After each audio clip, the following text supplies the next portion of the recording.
먼저 간증의 시간을 가지려고 합니다. 우리 교우 중에 하나님으로 받은 특별한 은혜가 있어서 여러분들과 함께 나누려고 합니다.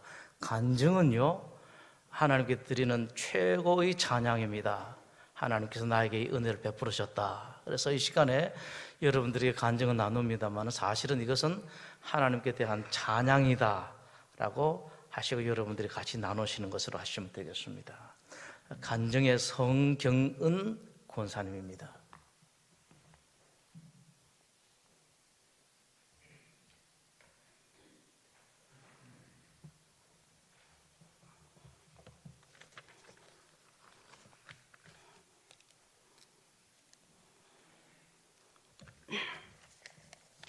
안녕하세요. 예원이 할머니입니다. 70평생 넘도록 여러 사람 앞에 서보지도 않은 제가 떨림과 두려움으로 감히 이 자리에 섰습니다. 이제 하나님의 크신 사랑을 제가 직접 느끼고 경험한 은혜의 기쁨을 여러분과 함께 공유하며 하나님께 영광을 올리고자 합니다.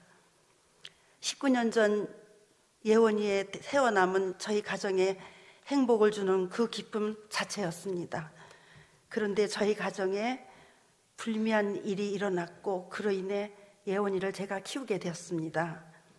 이 엄청난 충격에서도 예원이는 아픈 상처를 딛고 초등학교 때부터 키워오던 꿈을 펴기 위해 예원예중을 거쳐 서울예고에 입학하여 모든 선생님들의 촉망받는 모범생으로 지혜롭게 학교 생활을 잘 해왔습니다. 그런데 8월 어느 날 입시를 눈앞에 앞두고 예원이는 어처구니 없는 병마에 쓰러지고 말았습니다.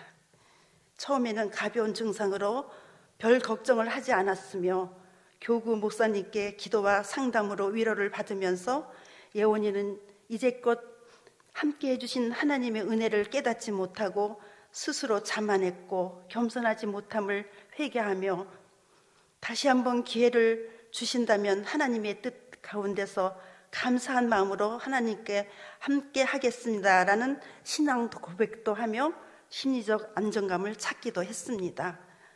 그러나 예원이의 병세가 심상치 않아 입원을 위해 각 대학병원을 찾았지만 입원은 그리 쉽지가 않았습니다.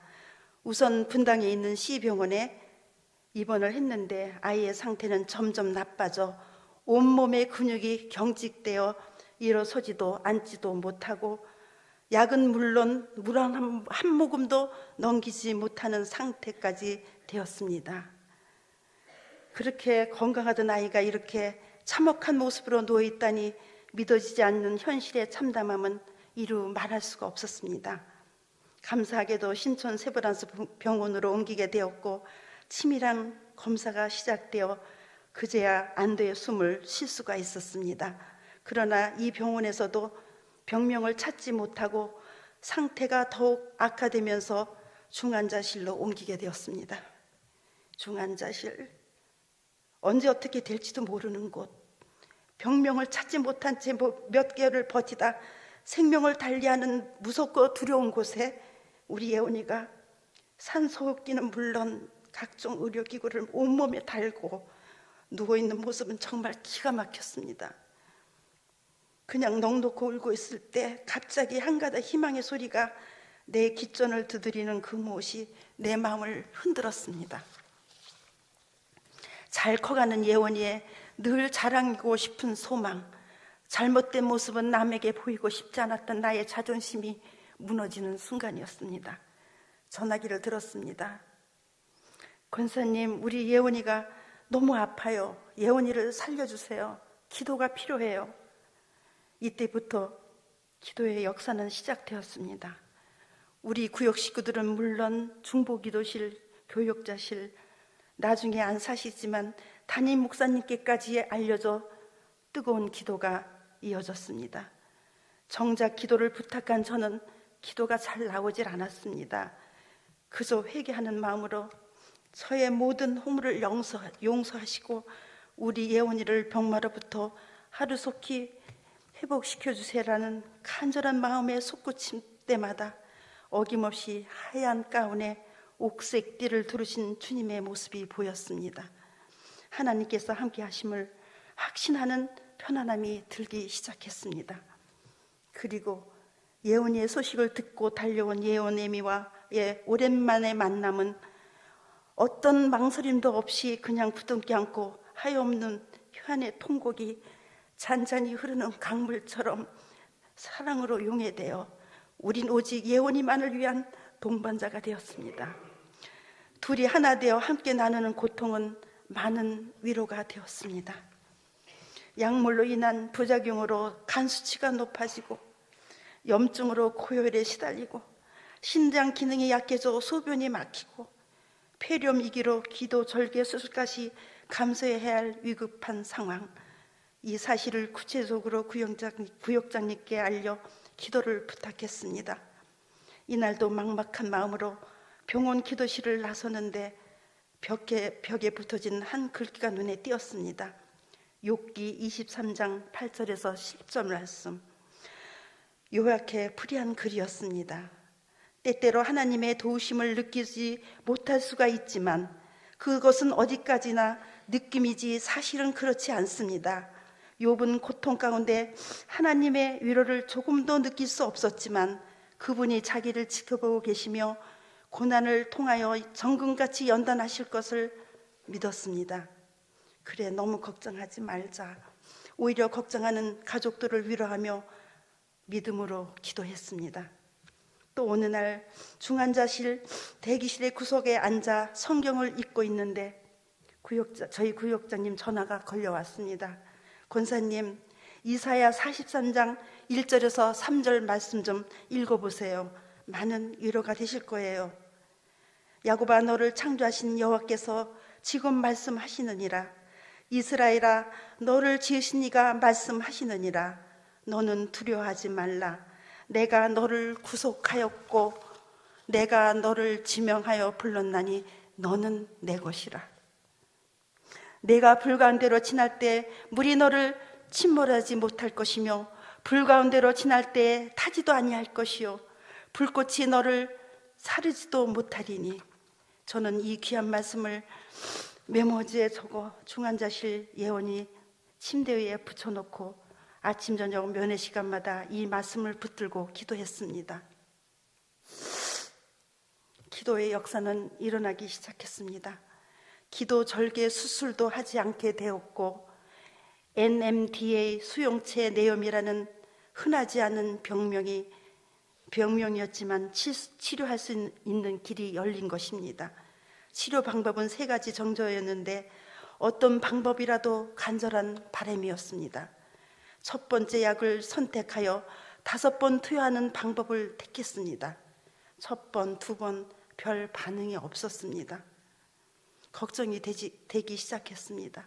그런데 3번째 약을 투여하면서 변화가 오기 시작하였습니다. 경직됐던 온몸의 근육이 풀어지기 시작하였고 굳었던 창 기능도 조금씩 움직이며 의식도 돌아오고 모든 기능이 회복되기 시작한 것입니다. 마지막 약을 투여하면서 급속히 회복되어 드디어 그 무서운 중환자실에서 일반 병실로 옮기게 되었습니다. 회복 기간이 빨라야 3개월, 6개월, 아니 1년, 어떤 환자는 5년도 걸린 환자가 있었다는데 휴학계를 낼 위기에서 법적 병가 결석 일수 45일을 앞두고 예원이는 최단기 퇴원 환자로 기록되었습니다. 의학적으로 이해 안 되는 어려운 우리만이 아는 하나님의 놀라운 능력의 역사가 일어난 것입니다. 담임 목사님을 비롯해 교역자님들, 중보기도실, 우리 구역 식구들, 저를 아는 모든 분들의 뜨거운 기도가 있었기에 이 놀라운 축복의 기쁨을 나눌 수 있게 된 것입니다. 감사합니다. 정말 감사했습니다. 또 한 가지 고백할 게 있습니다. 예원이가 지난 3년간 대학 입시를 위해 준비한 노력이 너무 아쉬워 그 와중에 욕심을 부려 두 곳 대학의 원서를 접수해 보았습니다. S대는 퇴원 직후라 너무 무리인 것 같아 미련을 접고 2대 서영학과 1차 서류 정형시험에 통과하여 실기시험을 무사히 마치고 결과를 기다리고 있는 중입니다. 합격을 하고 못하고가 중요한 게 아니라 그 어려운 시간을 이기고 여기까지 오게 하신 능력의 하나님, 살아 역사하시는 성령님의 인자하심을 보여주신 사실에 큰 의미를 증거하고 싶습니다. 다시 한번 뜨거운 기도를 함께 해주신 여러분들, 많은 분들께 감사드리며 함께 해주신 여러분과 이 기쁨의 영광을 모두 하나님께 올립니다. 이제야 고백합니다. 이젠 느낄 수 있어요. 하나님의 큰 사랑을.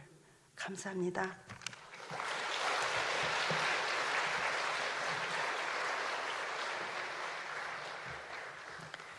하나님께서 주시는 은혜는요, 간증으로 완성이 됩니다. 혹시 여러분들 가운데 내가 정말로 하나님으로부터 받은 은혜가 크다, 마음속으로 고백하시는 분들 계시면은 마음속으로뿐만 아니라 입을 열어 고백하는 것, 이것이 참된 고백이다라는 것도 생각하시는 것이 좋겠습니다. 교회에 대한 하나님의 관심은요, 교회가 크게 되는 데 있지는 않습니다. 하나님의 관심은 교회가 교회다운가, 여기에 관심이 있습니다. 교회다운 교회로 되어가는가, 아니면은 그와 다른가. 초대 교회는 참으로 교회다웠습니다. 교인들은 행복했고 교회는 정말 교회다웠습니다. 초대 교회의 교인들은 모두 교인다웠습니다. 정말 성도다웠습니다. 성도라는 이름이 조금 더 부끄럽지 않을 정도였습니다.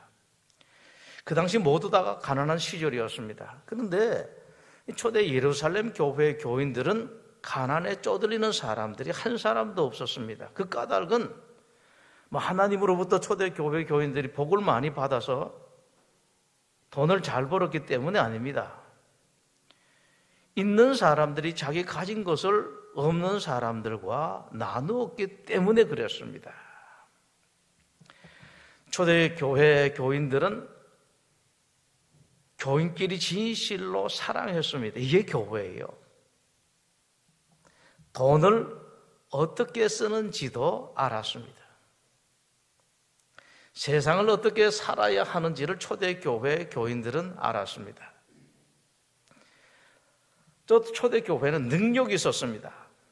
예를 들면은 태어나서 40년간 한 번도 일어서 보지 못한 안전병이를 베드로와 요한이 딱 한마디 말, 나사렛 예수 그리스도의 이름으로 걸어라 라는 그 한마디 말에 벌떡 일어섰습니다. 뛰기도 하고 걷기도 했습니다. 근데 여러분, 그런 기적이 어쩌다 한번 일어난 것이 아니라 일상처럼 일어났습니다. 오늘 16절이 그것을 말씀을 하고 있습니다. 예루살렘 부근의 수많은 사람들도 모여 병든 사람과 더러운 귀신에게 괴로움 받는 사람을 데리고 와서 다 나음을 얻었다. 심지어는 15절의 일까지 있었습니다. 심지어 병든 사람을 메고 거리에 나가 침대와 요 위에 누이고 베드로가 지날 때에 혹 그의 그림자라도 누구에게 덮일까 바랐더라.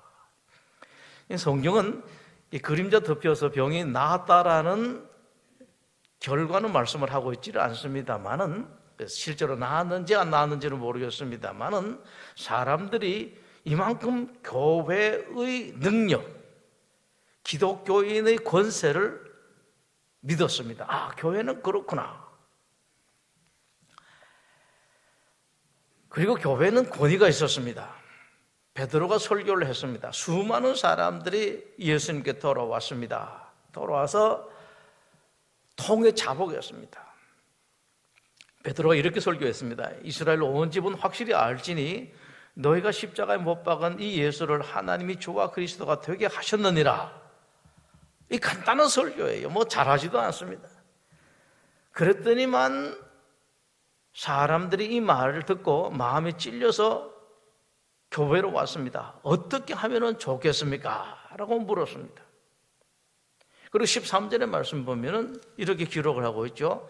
그 나머지는 감히 그들과 상종하는 사람이 없더라 라고 말씀을 합니다. 바로 앞에 아나니아 삽비라 사건이 있었습니다. 교회에 왔다가 교회에 헌금을 했는데 조금 거짓말을 시켰다고 부부가 죽었습니다. 남편이 3시간 전에 죽고 아내가 그 뒤에 이어서 죽었습니다. 세상 사람들이 소문이 났습니다. 교회 교인이 죽었다. 헌금을 했다가 죽었다. 이 소문을 듣고 세상 사람들이 교회를 두려워하는데 참 좋은 의미에서 두려워했습니다. 함부로 교회에 대해서는 안 되겠구나. 교회는 정말로 하나님이 살아있구나. 세상 사람들이 알게 되었습니다. 그리고 교회에 성도가 아닌 것 같은 교인이 한 사람도 없었습니다. 하나님께 골랐습니다. 아주 특별한 때이기 때문에 그 당시에 맨 처음에 교회가 시작하는 때이기 때문에 하나님께 보여주셨습니다. 교회란 이런 곳이다 라고 하나님께 보여주시기 위해서 교회의 성도 같지 않은 사람, 교인 같지 않은 사람 쪽집게 가지고 다 뽑아버렸습니다. 그렇기 때문에 초대교회는 거룩함이 있었습니다. 세상 사람들이 보면 저런 사람들이야말로 정말로 기독교인이구나. 초대교회는 세상 사람들이 칭송받았습니다. 그 정도 되면 칭송받지 않을 수가 없죠. 사도행전 2장은 이렇게 기록합니다. 온 백성에게 칭송을 받으니 주께서 구원받는 사람을 날마다 도하게 하시니라.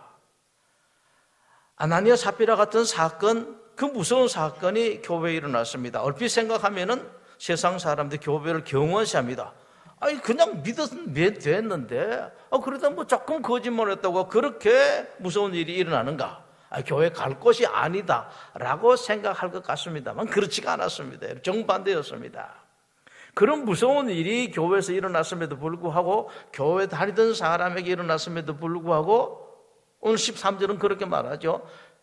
백성이 칭송하더라. 교회를 칭송을 해요. 그게 교회입니다, 여러분.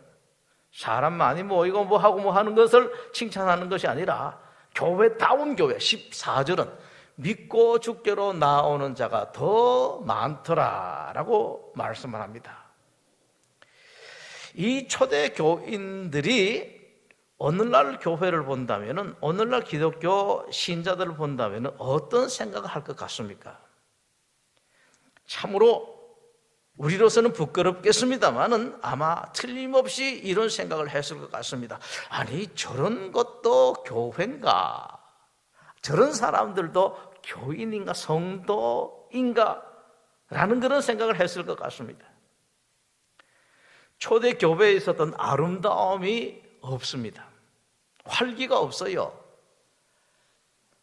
교회보다 세상이 더 좋기 때문에 전부 다 세상으로 나갑니다. 교회는 그냥 정만 걸어놓고 설적 와서 출석부에 출석 도장만 찍고 나가는 것 같습니다. 재미가 없거든. 능력도 없고 권세도 없고 교인들이 용기도 없습니다. 내가 이렇게 하다가 너무 신앙하다가 이렇게 하다가는 몸이 상할까 병 날까 겁이 나서 아무 일을 못해요. 거룩함이 없습니다. 세상과 다른 독특함이 없습니다. 교인들 보고 저 사람들 정말로 교인답다. 교회 다니는 사람답다. 저런 사람에게는 정말로 예수님이 있는 것 같다라는 이런 거룩함이 없습니다. 교회가 기독교인들이 세상 사람들로부터 칭찬을 받지를 못합니다. 오히려 비난받는 일들이 더 많고 비난받는 기독교인들이 많습니다. 내놓고 나는 기독교인이다라고 말할 수 있는 사람이 그렇게 많지 않습니다. 그런데 여러분, 사실 초대교회의 그 위대한 교회 지도자들도 바로 얼마 전까지만 해도 오늘날 신자들의 모습과 똑같았고, 바로 얼마 전까지 초대교회의 그 모습도 오늘날 교회와 별반 차이가 없었습니다. 예수님께서 십자가에 죽으시자 혼란에 빠졌습니다. 패배감에 휩싸였습니다. 자기네들도 예수님처럼 잡혀갈까 싶어서 문을 꼭꼭 걸어잠고 그 안에 숨어 있었습니다. 나중에 예수님께서 부활하신 것을 뻔히 알면서도 우리가 무엇을 해야 할까를 알지를 못하고 고기나 잡으러 나갔던 제자들이었습니다. 그러던 제자들이 불과 며칠 사이에 그렇게 대단한 사람들로 바뀌었습니다. 그렇게 아름다운 교회가 되었습니다. 차이가 뭐겠습니까, 여러분? 오늘날 교회와 초대교회의 차이는요, 단 하나입니다. 교회에 예수님이 계시는가 안 계시는가. 예수님께서 보내신 성령님이 교회에 신자들에게 있는가 없는가, 여기 차이입니다. 여기 따라서 그 차이가 난 것입니다. 예수님이 죽기 전에도 초대교회 전신 그 교회는 활기가 있었습니다. 용기가 있었습니다. 자신감이 넘쳤습니다. 그러다가 예수님이 죽으시고 안 계시니까 그 모든 것을 다 잃어버렸습니다. 그러다가 성령님이 오셨습니다. 오시니까 예수님께서 계실 때에 있었던 모든 것을 다 회복했습니다. 그 이상이 되었습니다. 오늘날 교회도, 오늘날 기독교인들도 이럴 수가 있습니다. 오늘날 교회가 무기력하고 오늘날 기독교 교인들이 교회의 재미를 붙이지 못하는 까닭은 다른 까닭이 아닙니다. 그 속에 예수님 계시지 않기 때문에, 성령님 계시지 않기 때문에, 혹 성령님이 오셨다 하더라도 성령님이 충만하시지 않기 때문에 그렇습니다. 성령님이 오시기만 하면 달라집니다. 충만하기만 하면 달라져요. 문제는 이것입니다, 여러분. 바뀝니다. 다 바뀝니다. 인생도 바뀌고 가정도 바뀌고 교회도 바뀝니다. 신자들의 삶은 활기와 생기가 넘치게 될 것입니다. 세상 아무 재미가 없을 것입니다. 여러분 가운데 세상 재미있는 사람들 있습니까? 속에 성령님이 계신지 한번 확인해 보십시오. 교회보다 세상이 더 행복하다고요? 여러분 속에 성령님이 충만하신가 한번 확인해 보십시오. 성령님이 충만하시면은 예수님이 재밌습니다. 성경이 재밌습니다. 찬송이 재밌습니다. 교회 나오는 것이 행복합니다. 그때서야 여러분들이 권세와 능력을 찾을 수가 있습니다. 무력했던 제자들, 무기력과 패배감으로 가득했던 제자들에게 성령님이 오셨습니다. 그 순간 제자들이 모든 것이 다 바뀌었습니다. 활기가 넘쳤습니다. 권세와 능력을 찾았습니다. 세상 사람들에게 부러움을 사는 그런 사람들이 되었습니다. 세상 사람들에게 두려움을 불러일으키는, 거룩한 두려움을 불러일으키는 그런 교회가 되었습니다. 기독교는 초대교회 신자들에게 자랑스러운 종교가 되었습니다. 오늘날 여러분도 얼마든지 그럴 수가 있습니다. 오늘날 우리 교회도 얼마든지 그럴 수가 있습니다. 초대교회 제자들이 그랬던 것처럼 활기를 찾을 수가 있고 능력을 찾을 수가 있고 권세를 가질 수가 있습니다. 기독교가, 교회가 여러분들에게 자랑스러울 수가 있습니다. 성령님 오시면은 그럴 수가 있습니다. 예수님께서 승천하시기 전에 제자들에게 분부하셨습니다. 그들에게 분부하여 이르시되 예루살렘을 떠나지 말고 내게서 들은 바 아버지께서 약속하신 것을 기다리라.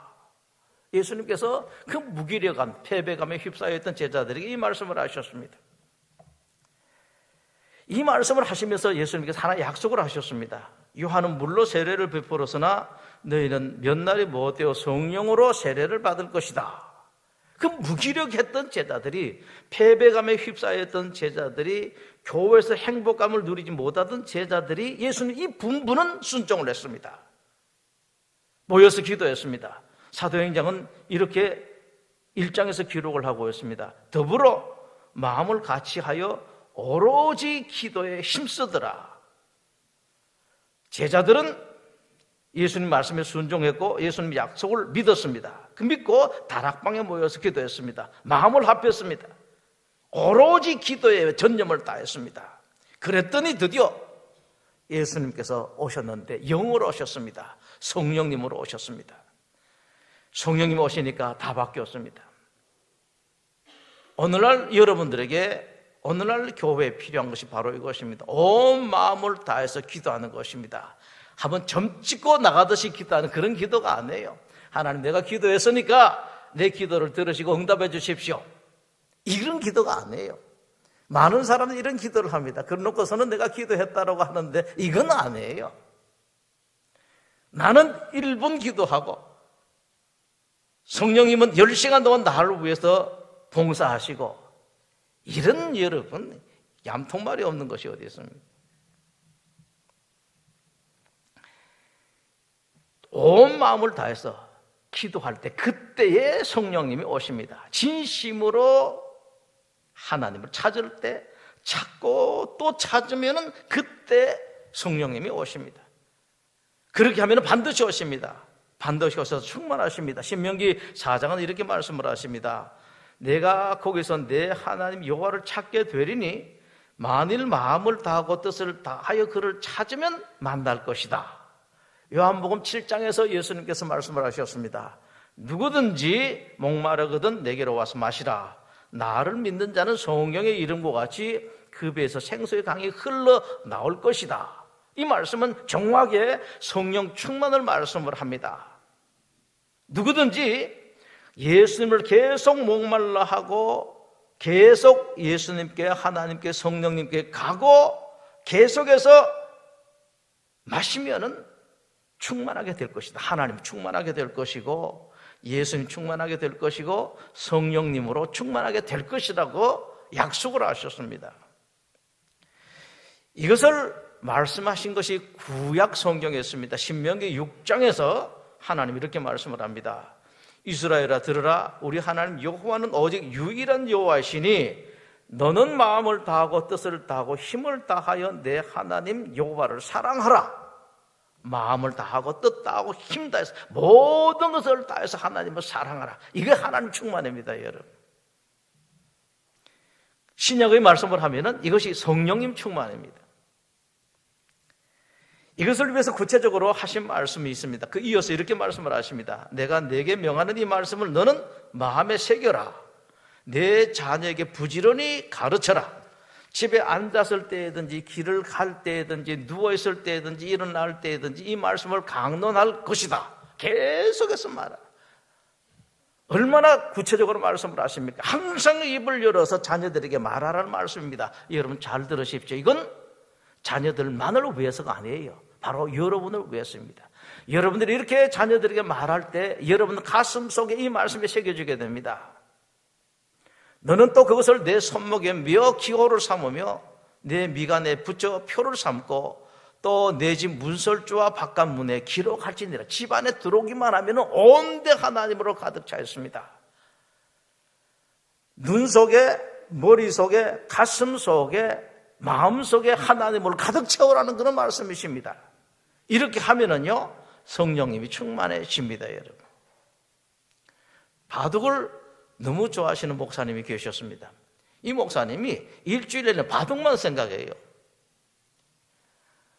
주일이 되었습니다. 예배를 인도해야 되는데 강단 위에 서서 보니까 교인들의 머리가 바둑 돌처럼 보입니다. 당구를 많이 치면 그렇습니다, 여러분. 당구를 많이 치면 사람들 머리 보면은 버스를 타도요, 전철을 타도 보면은 이게 다 머리로 보여요. 이렇게 치면 될까, 저렇게 치면 될까, 그렇게 보입니다. 목사님이 이건 이래서는 안 되겠다 싶어서 잔뜩 긴장을 했으면 이러면 안 되는데 숨호흡을 심호흡을 하고 목소리를 가다듬어서 다 이제 기도를 했습니다. 기도를 했는데 기도 마지막에 목사님이 이렇게 마감을 합니다. 예수 그리스도 이름으로 기도드립니다. 아다리라 그랬답니다. 온통 바둑으로 가득 찼으니. 그런데 여러분 바로 이겁니다. 이렇게 하는 겁니다, 여러분. 여러분 속에 하나님으로, 예수님으로, 성령님으로 채우고 나면은 여러분 알지 못하는 사이에 하나님 나오게 돼요. 내가 작정해서 애들한테 이렇게 말해야 되겠다가 아니라 여러분 속에 채워놓고 나면은 애들 보면은 틈만 나면은 이렇게 나오게 됩니다. 사람들에게 이렇게 나오게 됩니다. 그렇게 되면은 그 사람들이 여러분의 말을 듣고 여러분 자식들이 그것 때문에 성숙하고 잘 커나가는 것 이전에 먼저 여러분들이 하나님으로 성령님으로 충만하게 됩니다. 알지 못하는 사이에 충만하게 돼요. 이제 다시 확인하십시다, 여러분. 무엇이 초대교회를 그렇게 아름다운 교회로 만들었습니까?